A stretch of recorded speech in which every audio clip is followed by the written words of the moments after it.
السلام علیکم ورحمۃ اللہ وبرکاتہ۔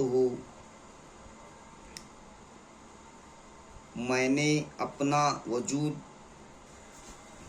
چہرے اس کے وجود میں کر لیا جس نے آسمان اور زمین کو پیدا کیا۔ اللہ تبارک و تعالی آسمان اور زمین کو پیدا کیا اور ایک سوئی کر لی، یعنی ایک سوئی ایک طرف قدرت کے طرف ہو جا۔ میں مشرکوں میں سے نہیں ہوں۔ انی وجہت وجہ لکھ گئے دیں معزز صوفیاء اکرام، اہل تصوف والے عرفان آئے، وہ اہل تصوف و اہل عرفان آئے وجود کی گہرائی میں ڈوب کر اس کی حقیقت سے آشنا ہونے کی راہ پائیں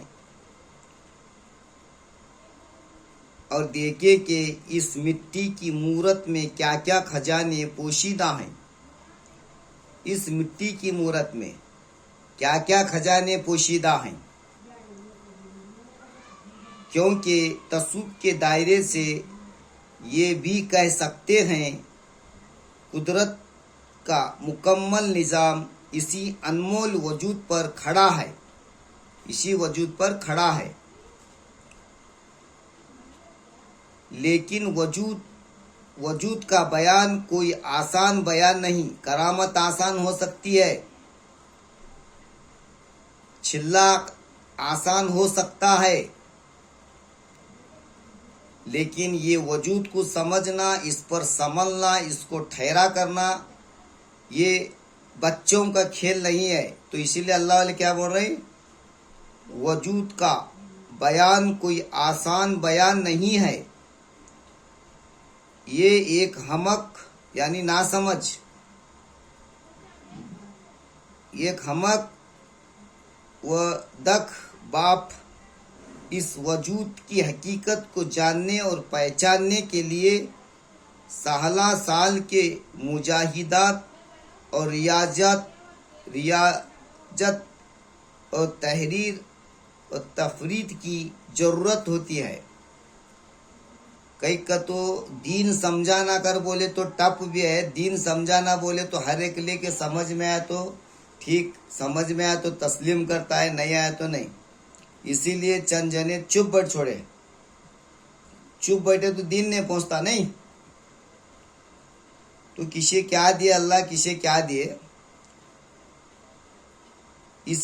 اس کے بغیر اس کا سمجھنا مشکل ہی نہیں بلکہ ناممکن ہی ہے۔ یہ وجود کے بغیر اگر سمجھ دوسرا کیا بھی تو ناممکن ہے، بلکہ ناممکن ہی ہوتا ہے۔ اگر کوئی شخص علم روحانیت اور اس کے منازل اور مقامات سے ناواقف ہے، علم روحانیت سے ناواقف ہے، تو اس کے لیے وجود کا بیان اور اس کی حقیقت کیسے معلوم ہوگی کہ وجود کا علم تو ایک گہرا راز ہے۔ اس رمز کو پانے کے لیے بڑے بڑے بزرگان دین بھی بڑی سی بڑی مشقت کی ہے۔ اس لیے اس راہ پر چلنے والوں کو پہلے تو وہ کسی رہبر کی رہبری میں حاضر ہو کر کچھ ابتدائی نکات یعنی معلومات، منازل سے آشنا ہو جانا چاہیے، معلومات سے آشنا ہو جانا چاہیے، اور پھر اس کے بعد ہی تصوف اور وجود کا کچھ علم حاصل کرنے کی جستجو کرنی چاہیے۔